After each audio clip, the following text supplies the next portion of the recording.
রাজনৈতিক দল, তারা পিয়ার ছাড়া নির্বাচনেই আসবে না, নির্বাচন করতেই চায় না। তারা নাকি ইসলামিক রাজনৈতিক দল, ঘোষণা দিচ্ছে ইসলামিক রাজনৈতিক দল। যাদের মধ্যে ইসলামের কোন ছিটা ফুটাই নাই, তারা আবার ইসলামিক রাজনৈতিক দল হয় কিভাবে?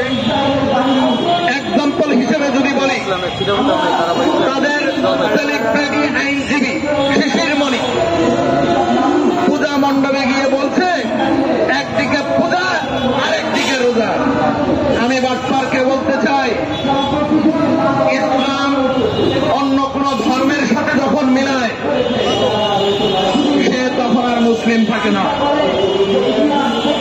আল্লাহ রাসূল বলেছেন, সারা পৃথিবীর সকল ধর্ম থেকে সর্বোত্তম ধর্ম হল ইসলাম। সেই ধর্মকে যখন অন্য ধর্মের সাথে মিলায়, তারা আবার কিসের ইসলামিক রাজনৈতিক দল?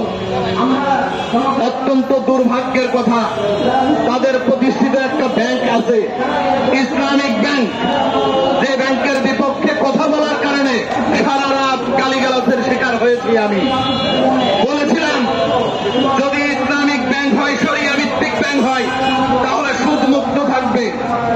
আর যদি ইসলামিক না হয়ে সচরাচর যে ব্যাংকগুলো আছে সেগুলোর মতো হয়, তাহলে সুদ যুক্তই থাকুক, আমার কোনো সমস্যা নাই। এই হলো তাদের নমুনা। গতকালকে টকশোতে বলেছি তাদের বিপক্ষে কথা, সেই জন্য আজকে সারা রাত তারা ঘুমাইতেই দেয় নাই। এই হলো তাদের রাজনীতি।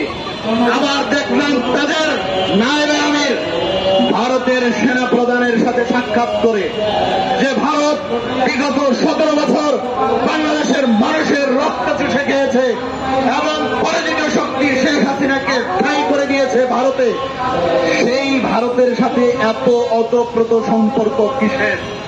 আমরা অবাক হয়ে যাই।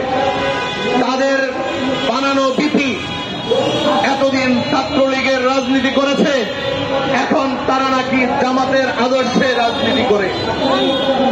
যে পরাজিত শক্তি আওয়ামী লীগকে 15 বছরের দায়িত্ব দিয়েছে, তারা যদি বাংলাদেশের রাজনীতি করে এবং ক্ষমতার চেয়ারে আছে, আগামীর বাংলাদেশের কপালে খুব খারাপই আছে। প্রিয় বন্ধুগণ, একটা কথাই বলতে চাই, সংক্ষিপ্ত কথা, বাংলাদেশের সামনের ভবিষ্যৎ যদি ঠিক করতে হয়, আগামী দিনের বাংলাদেশের ক্ষমতা যদি কারো হাতে তুলে দিতে হয়, জনগণের প্রত্যক্ষ ভোটের নির্বাচনে জাতীয়বাদী রাজনৈতিক দলগুলোর হাতে ক্ষমতা তুলে দিতে হবে।